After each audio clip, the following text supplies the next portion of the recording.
Chapter 8, Drown District. This is Ninja Gaiden 4 on Master Ninja difficulty. What is up everyone? It is me, DevilNeverCry, and you join me once again in the shoes of Yakumo, as we meander to our targets. In the old pesky sewer level, which every game, I think every action or character action game has to have some form of a sewer level, right? But surprisingly, this is going to actually have a couple of skippable encounters. I say surprisingly, it's really not surprisingly at this point. We're not actually going to get to our first proper encounter until a little bit later. But this is going to be the introduction to the Ghost Fish, which, if you've played any of the previous Ninja Gaiden titles, you know exactly what they're here for. They're here basically to wind you up and frustrate as opposed to kill you, though they can be lethal if you let them swarm you.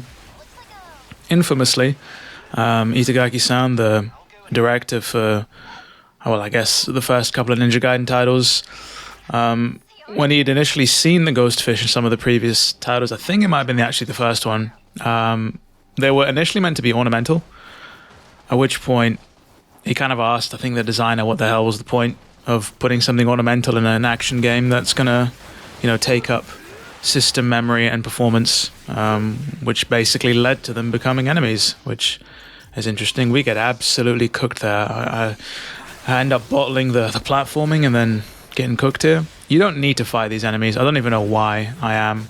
For the flex, for the culture. Maybe I just don't like Yakumo and I want him to suffer.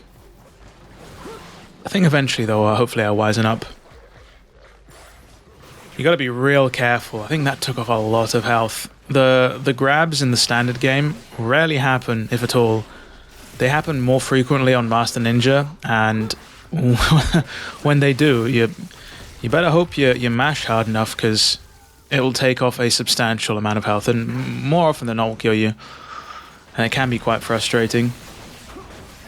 But difficulty is something that kind of runs through the entire ethos of Ninja Gaiden.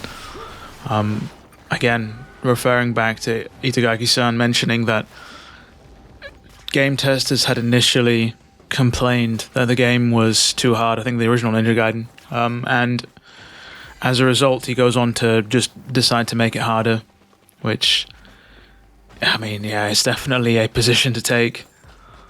And we're not talking about difficulty when it comes to like Souls games. I think the Ninja Gaiden series is kind of in a league of its own, with the way the difficulty kind of emanates from everything in the design.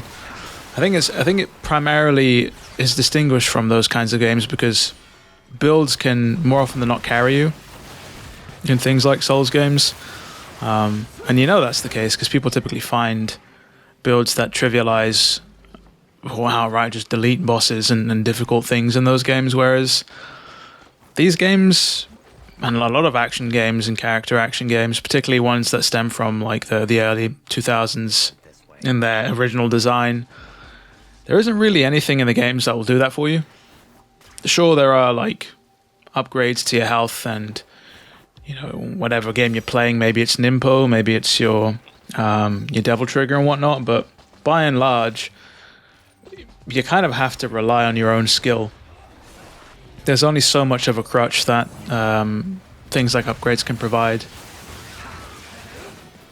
And it was kind of surprising, actually, looking at this and playing through it. I didn't particularly find it all too hard, given the amount of items, even on this difficulty, but I guess you take it for granted when you've been playing games for, well over 2 decades at this point, which is a frightening thought, but very real at the same time. You want to be careful with this encounter in particular. There's going to be the big windmill shuriken guys who like to spawn, and they're going to be the big danger here. The Altus goes down like it's nothing. We've got a couple of these guys remaining, but it's the dude who's hopping around and planting the bombs, which is going to be the biggest issue. We've got the bloke who's got a bit of a hard-on for using his rocket launcher, but we take him out, and he's not much of an issue. The game doesn't really do this all too often. I don't really see all too many like large swathes of DDO officers thrown at you. And I think the last time we'd seen maybe enemies of this scale is, I want to say, maybe the first chapter I do think, like, story-wise, lore-wise, the whole DDO thing, Divine Dragon Order, is quite peculiar. They're supposed to be the good guys, right? The ones who've trying to keep Tokyo on lockdown, trying to stem the flow of all manner of horrible things, whether they're demons or fiends. And yeah, Yakumo basically is just like, yeah, we're gonna go out there and just murder a bunch of good guys. Why? Just because. I feel like some form of communication could have taken place with Ryu and Sayuri and Yakumo. We know that Sayuri spoke to, oh god, this enemy. I should probably actually quickly stop that tangent and speak about him. This dude ended up defeating me more than the previous encounter, primarily because I kept trying to get the stun and it just would not work. So you just got to be real careful. And there are times where I've been clipped through an attack coming through the wall of all things, which is why you see me staying away from it. It's definitely not worth it. I try and get him back, I think, here. Yeah, and he blocks me through the wall. It's convenient how his attack will come straight at you through the wall, but doesn't quite work the other way, eh? Wall hacks, can't believe it. It's probably using some sort of aim trainer too. And be careful with this encounter too, because if you die here, you have to end up doing the original big guy first, which isn't great. At least get one of them through the assassination, and then take out the dude in the back, and then you can focus on Mr. Naruto, Mr. Windwheel Shuriken.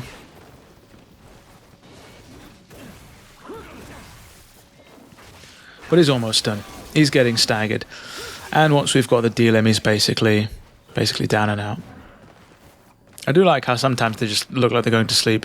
Game doesn't really tell you all too much about whether or not they've perished or not. They just stop basically being hitboxes. And here we have the old reboot level, everyone's favorite, the old DMC reboot. We're going to start off though with the standard, which is the old Kage Hiroko. There's going to be nothing but a lot of Drogas in this, which are the blue enemies that you're seeing at the moment. Wow, and he actually blocked the ultimate technique, which I thought was cheeky of him. And quite concerning too. It's not something that happens all too much, but when it does, it can be quite infuriating. Sometimes you'll see things like Van Gelf's do them, and it makes sense because they're some of the bigger, more powerful enemies, but when you've got like standard, basically jobbers, whose goal it is to basically sit here and let you whip them about with your weapons, it's a bit weird when they start blocking things. Start getting too big for their boots, right? Some sort of collective Zenkai boost, just watching all of their brethren perish and just powering up after the fact. But it's fine.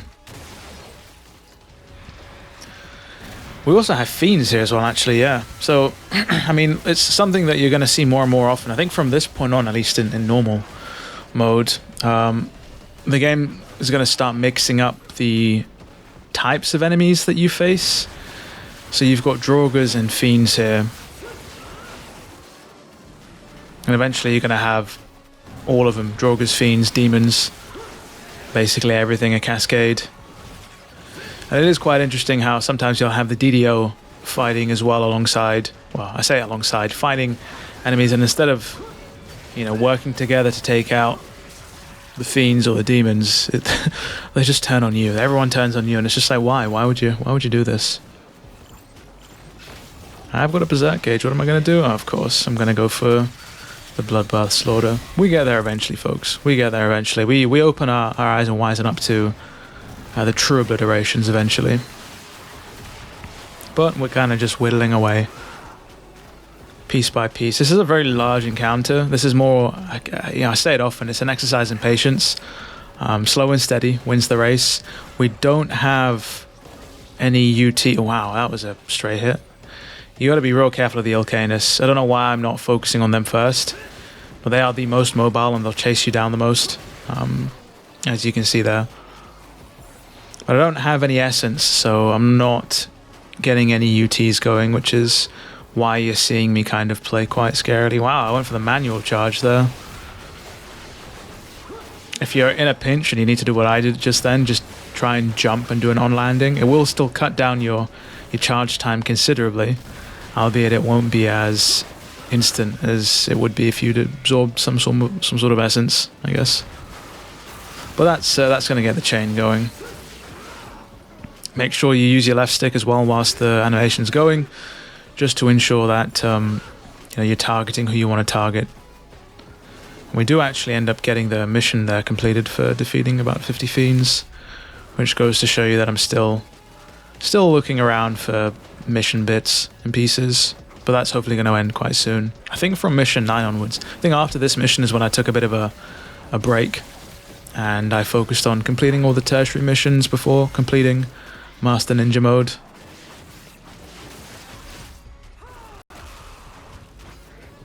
How many of you started this series with Ninja Gaiden 4? I'm curious. I think we're another week on now, and we still have not heard anything regarding the sales of this game.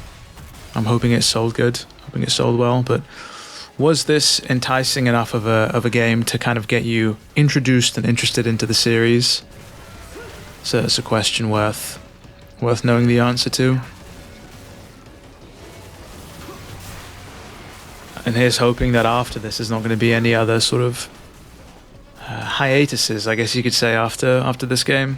There's going to be the DLC coming out, but I'd like to think they're cooking up some sort of plans for maybe a new title.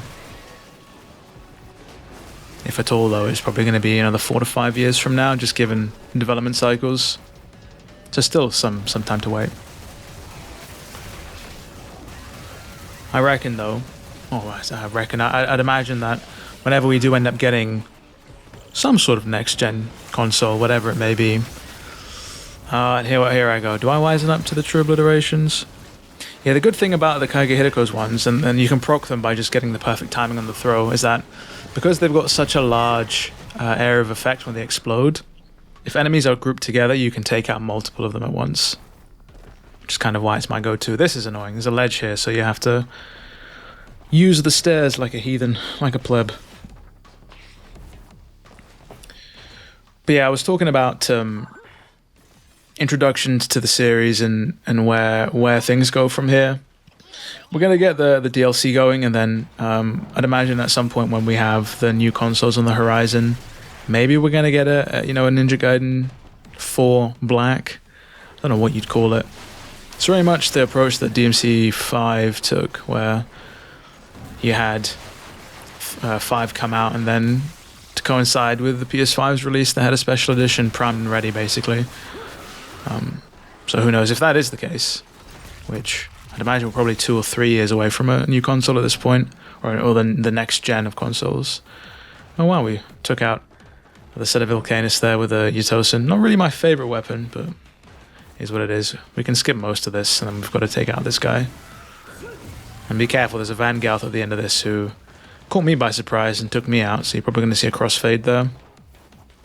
But I'd imagine we're a couple of ways away from new consoles, and I'd imagine they're likely going to start working on a new iteration of this game. I really hope, as I said before, they don't just cheapen out and just make the Black edition of this just the base game with the 2 Masters DLC and nothing else. Not that I think they would, but it could always be a possibility. This is the wrong way. We don't need to go here. I think I see these enemies. Yeah, I see the enemies, and I'm just like, yeah, actually, I just completed that mission, so I don't really need to be messing around with them. And whatever chest they were guarding certainly wasn't worth it, so we deviated and we went back to where we need to go. Makes you think about what clubs are this huge. Did you see the size of that door compared to Yakumo? I think Yakumo's like 5'4", so he's definitely one of those short kings, I suppose. And I think Ryu is meant to be, off the top of my head, 5'10", maybe 5'11", something like that. Size difference between the two character models in this game, though, is definitely night and day. They did a good job of differentiating the two. But yeah, the scale here is a bit peculiar. I don't know what kind of underground sex raves they're going to in these clubs, but yeah, seems like it's a little bit exacerbated. Where are people going to go to grab drinks, you know? Go through the massive iron gate and backtrack 4 hours to a bar? We're off on a tangent here. Is that door open? I'm not sure if that door's open. I don't think it is. We are seeing the obliterate dismembered enemy prompt on the screen, which is basically the game's way of telling you that there is somebody in this encounter that is missing a limb, and that if you can single them out, you should be able to get an obliteration on them quite easily, which will set you up quite nicely for a UT chain. I do inevitably take that prompt off. I didn't actually go through the settings menu all too much when I first started the game, but the game's got a substantial amount of accessibility features, which I thought was really, really cool.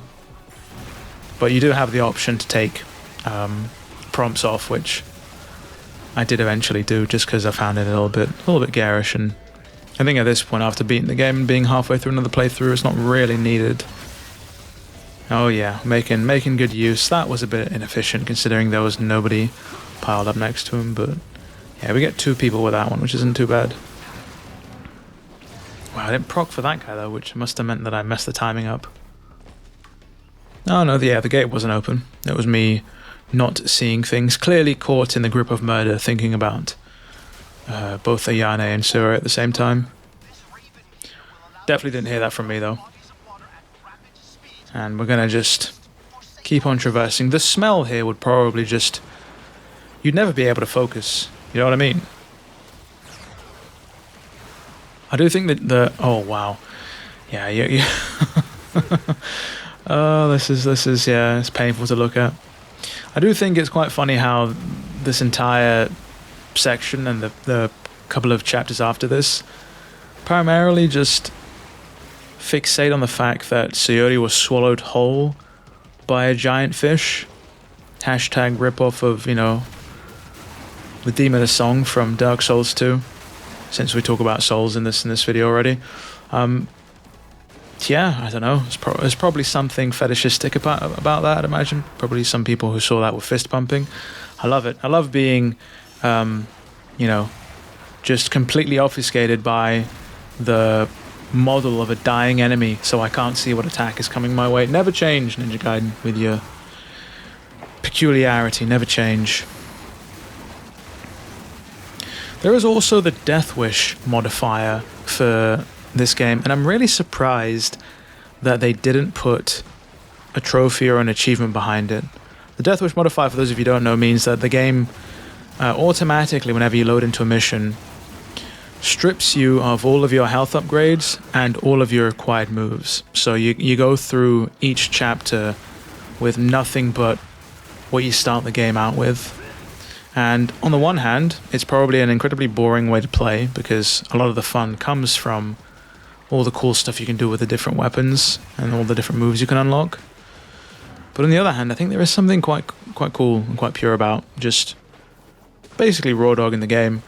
And I would have loved to have seen the amount of frustration that mode would have caused. There is an item here in the corner, but yeah, we don't necessarily need it. But it is there for you if you have the mission where you need to find some antiquated currency. What kind of currency it is, I don't know, but we're going to skip these enemies. We don't need to face them. And for those of you who are in the comments of some of the previous videos discussing the fact that, you know, you've not tried this on New Game Plus, you went for like a New Game run. Wow, that was painful to look at again. A New Game run, more power to you. It's not needed for the trophy or achievement. I think I've said this before. But yeah, I mean, there is obviously no surprise there that doing it from a fresh start is going to be much, much harder. I think for me, I'd probably be focusing on trying to grab the on-landing UT skill, I think, and kind of just going from there. I think that's really the one move that is going to be quite hard to excel at if you don't have it. Right, that was a complete fail on my part. Definitely use the hammer instead if you can, and get the perfect timing on it. The reason I say that is because these enemies are going to swarm you, we're going to go for the UT there. Yeah, the enemies are going to swarm you, and that's got such a massive area of effect that staggers very, very consistently. So it's my go-to. Don't use the Take Minakata like I tried to. Go for the hammer. And then once you've got the blood essence, use it to take out the old spawner. I don't know what their names are. The throat goats, some may say. The dragon sword gobblers, whatever you want to call it. But yeah, their main purpose, if you've not deduced already, which you haven't, if you haven't, I'll probably be quite concerned for you, but they're just meant to spawn enemies. And the annoying thing about it is they don't actually give you any karma, the enemies that it spawns. Like, and I've tried this because I've sat there and I've waited for them to spawn enemies just to see if I can just bolster my rank up to something ridiculous, but you can't. And I don't know why they've gone for that. I don't know why they've done that. I guess maybe it's to stop people cheesing the leaderboards, but here's what it is, I guess. Use the UT to get rid of the Vangelf before you do anything, is what I would tell you. I think I've got I've got the Berserk here, okay. Not bad. Wow, completely cocked that up. Yeah, I'd say get rid of the Vangelf because, as you can see, I mean, this is great. I just love not being able to see anything. Just being taken into a corner and just, it's delicious. I was crashing out in real time when this happened, I'm not going to lie. It's quite infuriating. But again, it's kind of why I tell you take out the Vangelf first and foremost, because he's an asshole. And look at that. I couldn't even get the UT on the spawner because they had parried it. Canis has taken me to Pound Town. Somebody should have had that dog neutered, but yeah, this is going real bad real quick. But we finally get the UT just about without anybody blocking me. And then we can move on. And there's just one last spawner to take care of. Making sure to save our UT. In previous titles, you used to be able to carry essence from encounter to encounter across large swathes of distance. Which, I mean, definitely was an art form to do. I don't really think it's much of a thing to do here in this game, purely because of the amount of traversal mechanics that they have. Which is a bit of a shame. But I always thought that was an interesting aspect of trying to rank run some of the other previous games, or watching other people rank run them, I should say. But that's basically going to be the final challenge. When you see them start to speak, you can move on, and we're going to get to the end of the chapter here, and we get to see the rank. So with all that said and done, it has been me, DevilNeverCry. I'd like to thank all of you for watching, and as always, I'll see you all next video.